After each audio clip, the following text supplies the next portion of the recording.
Sema ukweli. Je, unaweza kuuficha ukweli kwa kuuchoma moto? Au moshi wa damu ya rafiki yako utakufuata mpaka kaburini? Karibu katika simulizi hii mpya na ya kusisimua. Sema ukweli. Kabla hatujaanza, hakikisha umegonga subscribe, umelike na kuweka komenti yako hapo chini ili tuende sawa. Hii ni Sam Owino Simulizi. Karibu tuogope pamoja. Jiji la Dar es Salaam lilikuwa limegubikwa na wingu zito la simanzi na taharuki.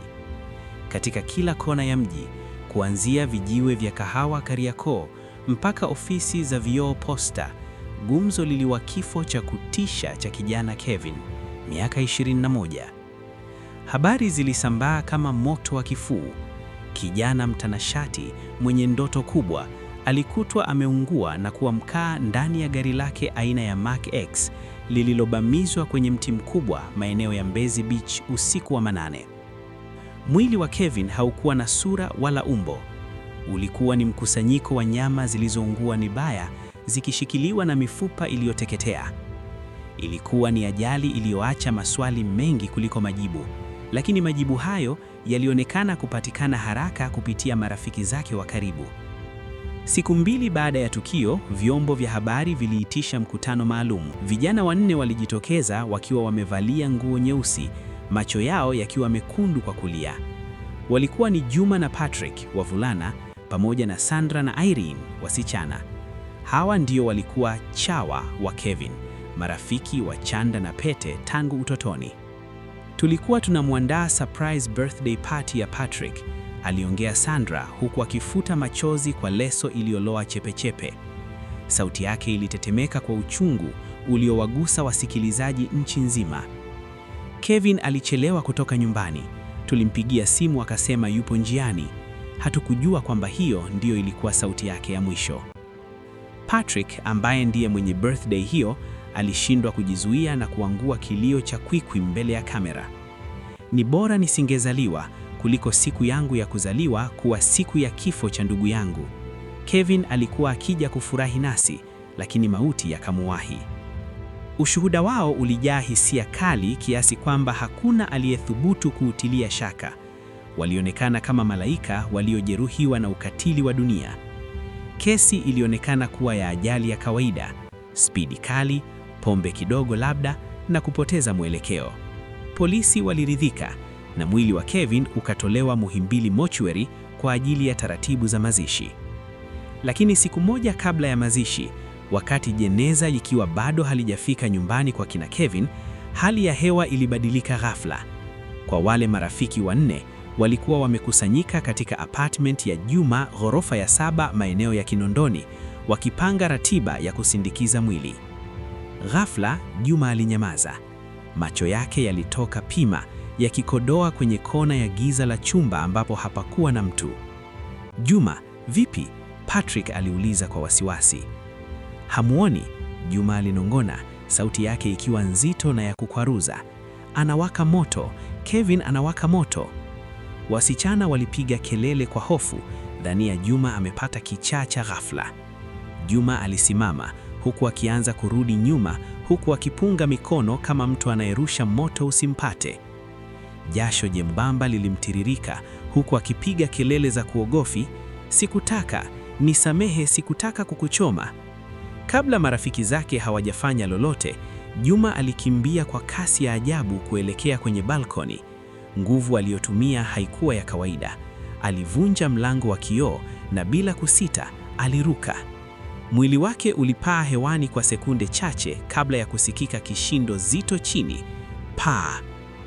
Patrick, Sandra na Irene walibaki wameganda, midomo wazi, huku harufu kali ya nyama iliyoungua na mpira wa gari ikianza kutanda ndani ya ile apartment yenye AC, ingawa hapakuwa na moto wowote.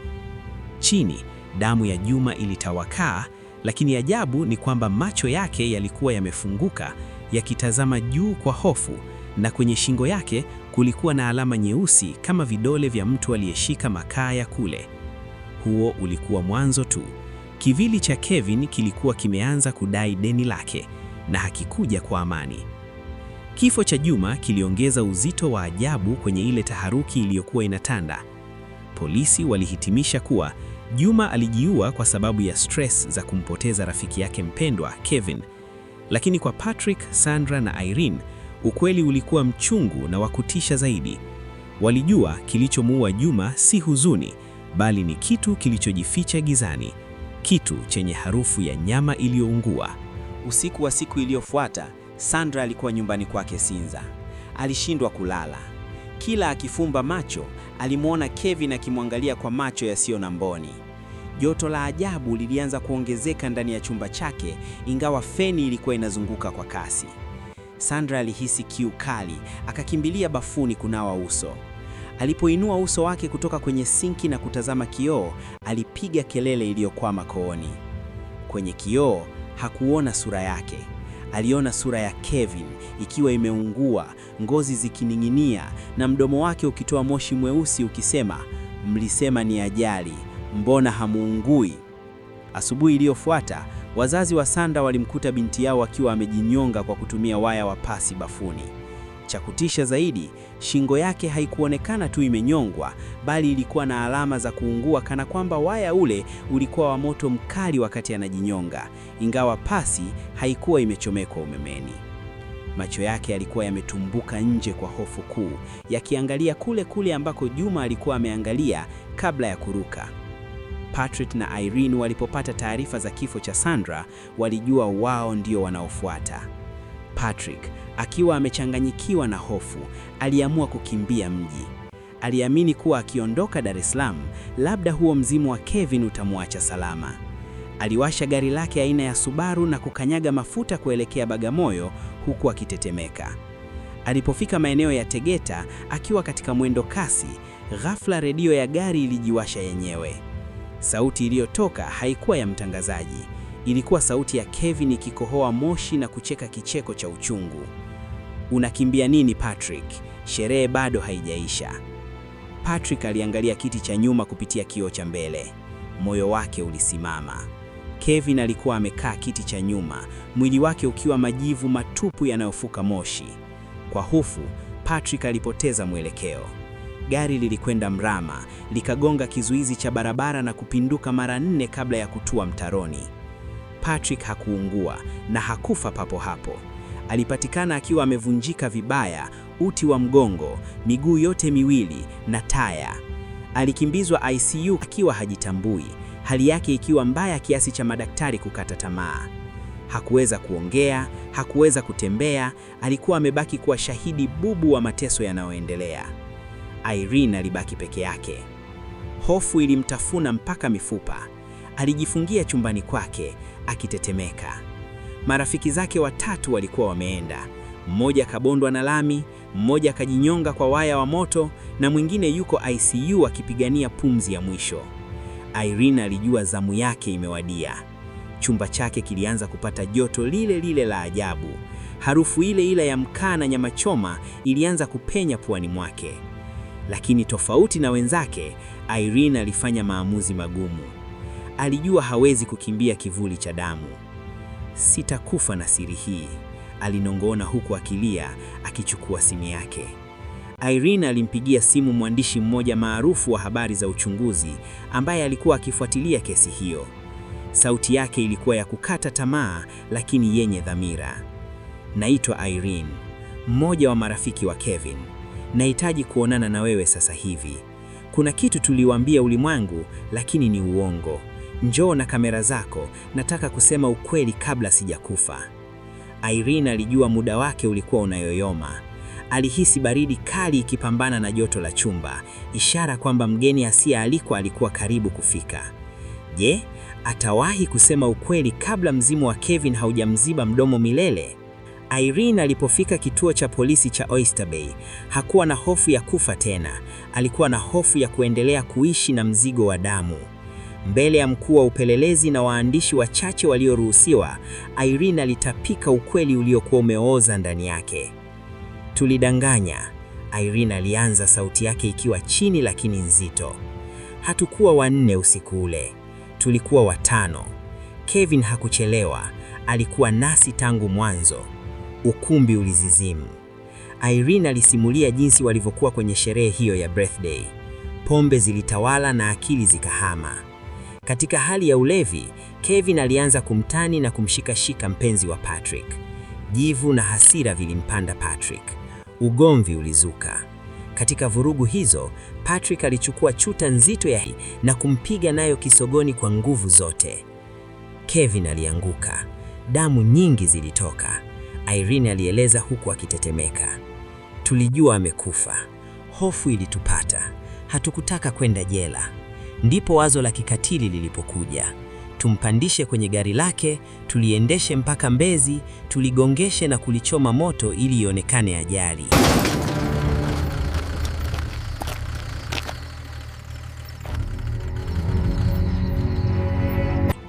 Polisi walisikiliza kwa mshtuko. Irene alimalizia kwa uchungu. Tulipowasha moto, nilisikia Kevin akiguna.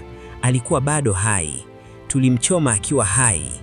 Uchunguzi mpya wa maiti ulifanyika haraka.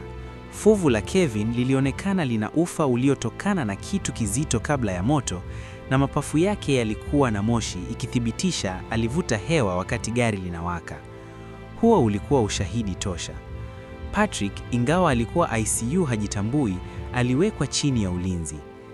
Irene alipelekwa mahabusu Segerea kusubiri kesi ya mauaji. Usiku wa kwanza gerezani ulikuwa mrefu kuliko maisha yake yote. Chumba cha mahabusu kilikuwa na baridi kali, yenye kupenya mpaka kwenye mifupa, baridi ambayo haikuwa ya kawaida kwa joto la Dar es Salaam.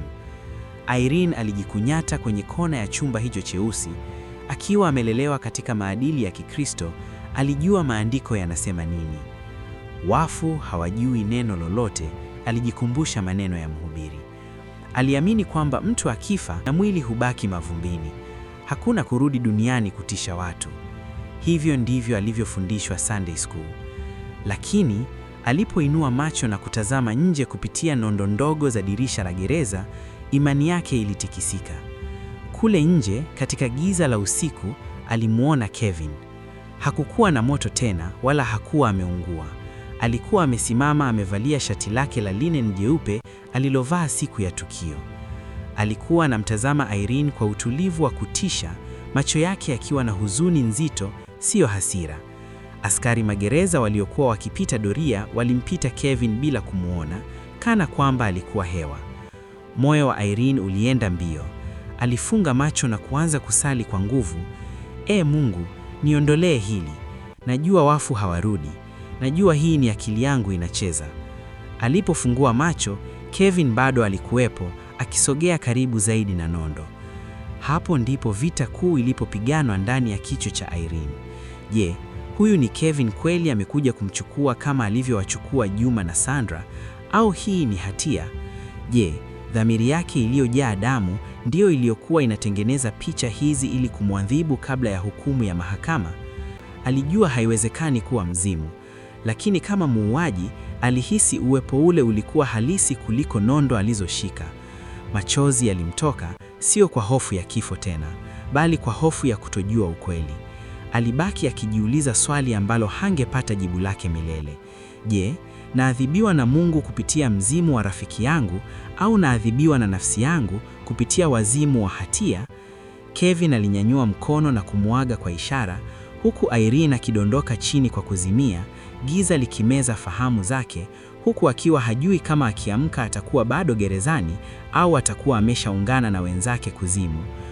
Kuna wakati makosa tunayoyafanya yanaweza kutufanya tuanze kutilia shaka imani zetu imara tulizonazo. Huyo ndiye Ibilisi.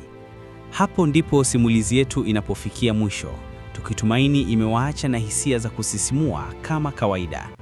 Kupitia Sam Owino Simulizi, tunawataarifu rasmi kuwa kutakuwa na mabadiliko madogo ya ratiba ya utoaji wa video. Kuanzia sasa, simulizi mpya zitatoka mara 2 kwa wiki, siku ya Alhamisi na Jumapili. Endeleeni kutufuatilia, kusupport channel, kwa sababu simulizi hizi mnazozipenda zitazidi kuwa kali na zenye msisimko zaidi. Subscribe at Sam Owino Simulizi.